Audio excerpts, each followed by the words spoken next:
Hey guys, Mark Nicol here, men's health and lifestyle coach, and today's topic is this. Fuck me, life is short and precious.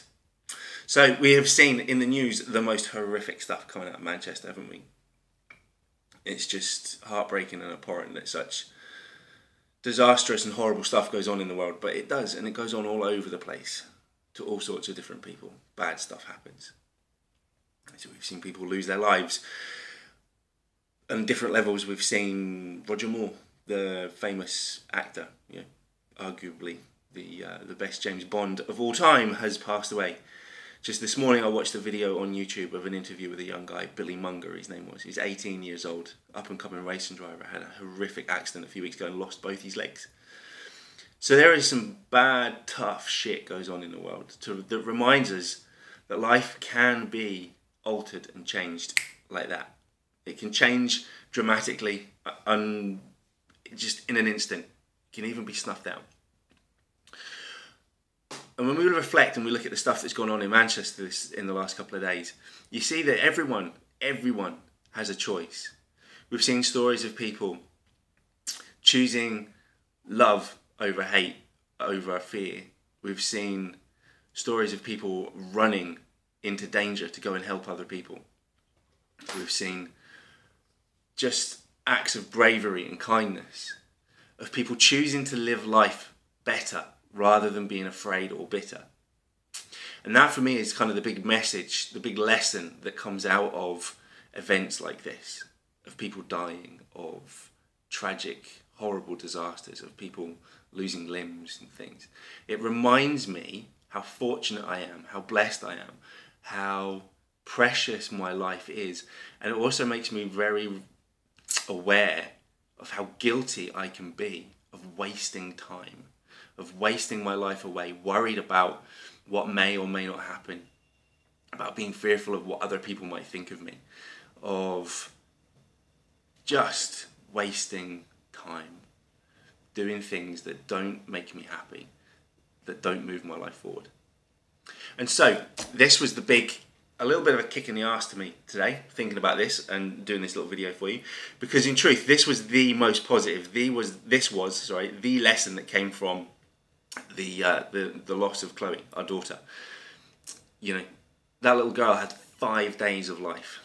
5, just 5.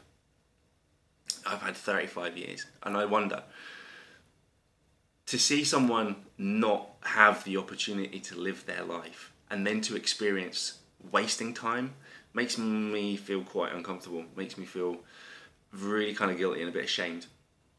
And so when Chloe died, I kind of that was the lesson. I'm going to live my life, I'm going to be passionate, I'm going to live on my terms, I'm going to go after my dreams. And it's not as easy as it sounds, because there's a lot of stuff that gets in your way from your mindset and so on. But it is my mission, and my mission is to help other people, men like you, to do the same.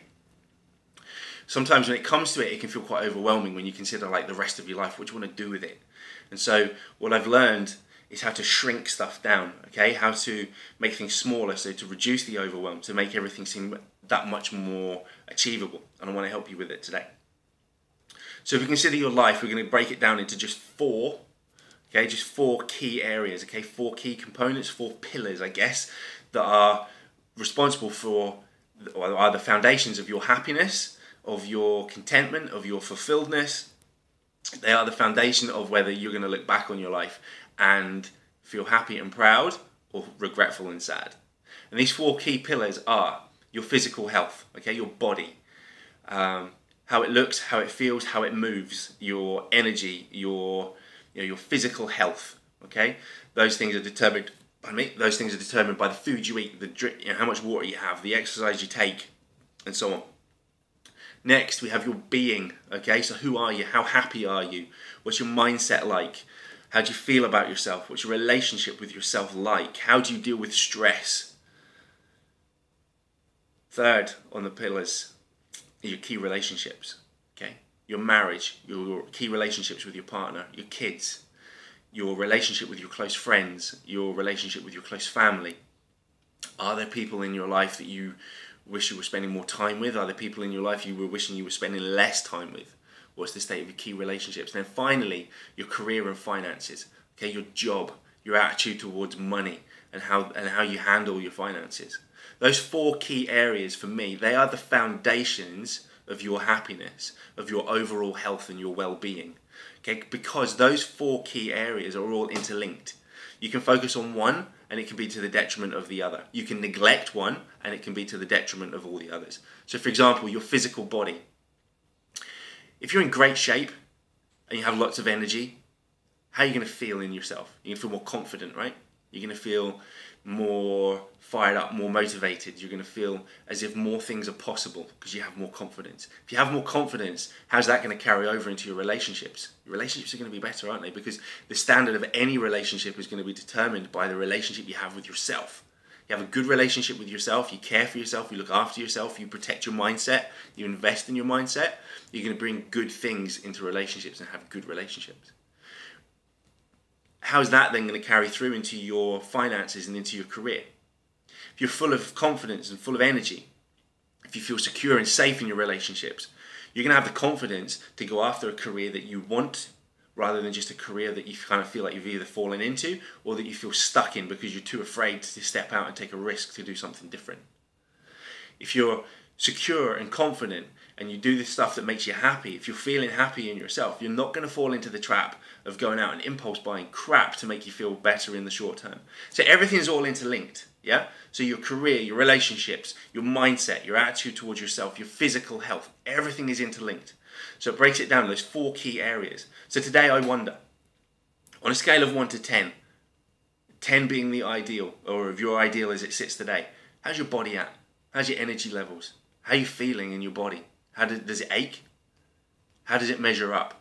So if 10's the ideal, where are you at today? 3, 4, 5? Who knows? It's up to you. It's a bit subjective, but it's up to you. What about your being? How do you feel about yourself? When you look in the mirror, can you look yourself in the eye with confidence?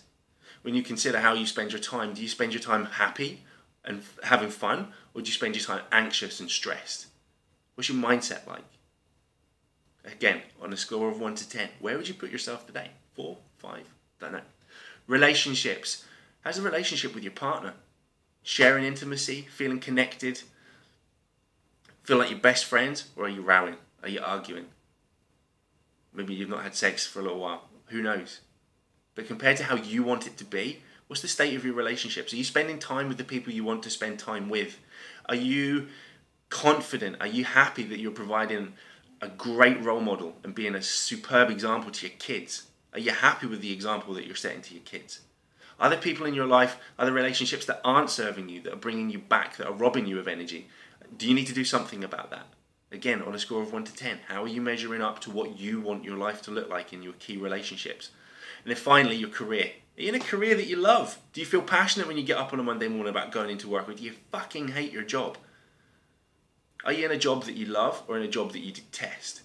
How about your money? Do you feel in control of it? Are you saving? Is things manageable? Or are you just hand to mouth, stressed out by money, wishing that things could be different? Again, relative to how you want your life to look, where are you today? So across those 4 key areas, that's my question for you today. Where are you at now?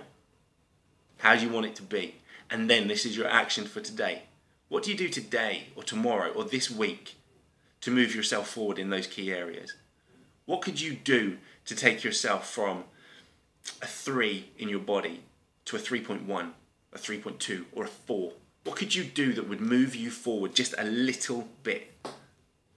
Because if you keep doing that, if you can do that on a daily, weekly, monthly, annual basis, just little bits to move you forward, subjectively, to where you want to get to, that is how you build a life of happiness. That's how you build a life of fulfillment, a life to be proud of, a life to look back on and think, yes, I lived on my terms. That's the mission that I'm on. Believe me, I'm short of 10s in all key areas at the moment, but I'm working towards, moving towards them. I know what I want and I'm going for it. And I really hope that you will do the same. I really hope that these messages inspire you, that provide you with the tools and the fire to take the steps. Because as we have seen this week, life is precious. Life is very, very short. And time goes like that. So today, what could you do? What one thing could you do to move your life forward? Take care.